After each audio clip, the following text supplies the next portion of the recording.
Reviews are mixed so far for Syria's ceasefire. Some activists say it continues to hold. The Russian military insists rebels have violated the truce 60 times since Monday.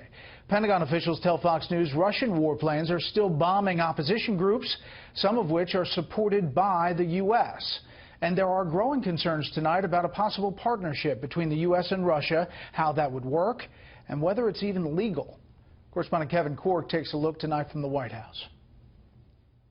The United States and Russia have agreed on steps which we will take providing there is a sustained period of reduced violence. Secretary of State John Kerry said that the U.S.-Russian agreement to abide by a 7-day period of reduced violence in Syria is the surest way to get humanitarian aid to those trapped by the fighting. And if the truce holds, Kerry said the U.S. and Russian militaries would begin to coordinate airstrikes against Nusra Front and ISIS in an agreed area. Sources tell Fox News that senior U.S. military and intelligence officials are criticizing the plan, saying that Russia simply can't be trusted. The White House acknowledged today that disagreements between competing voices within the administration are common, but rejected the notion that it was somehow counterproductive.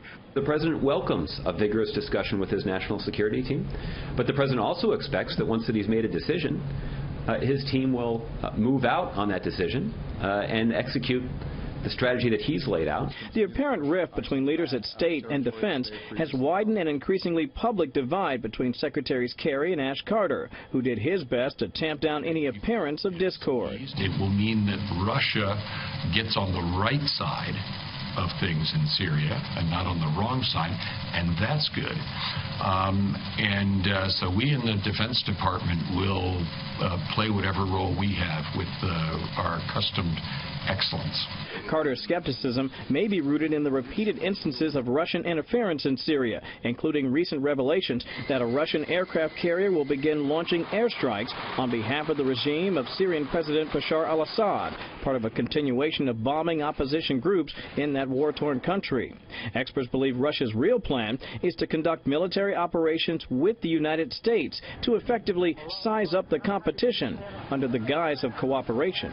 In the long run, Russia wants a normalization with the United States, and they want to achieve their objective in Syria, which is keeping Bashar al-Assad in power. And they think that this joint military operation will get them closer to those objectives. So just imagine, Brett, a joint military operation with the Russians, the same Russians that invaded Ukraine and Crimea in violation of international law, the same Russians that this administration said would find themselves bogged down in a quagmire in Syria. And to do it, Defense Secretary Ash Carter will have to waive a 2014 provision that prohibits a joint U.S.-Russian operation. And the folks here at the White House say that's legal, but that's still up for debate on Capitol Hill.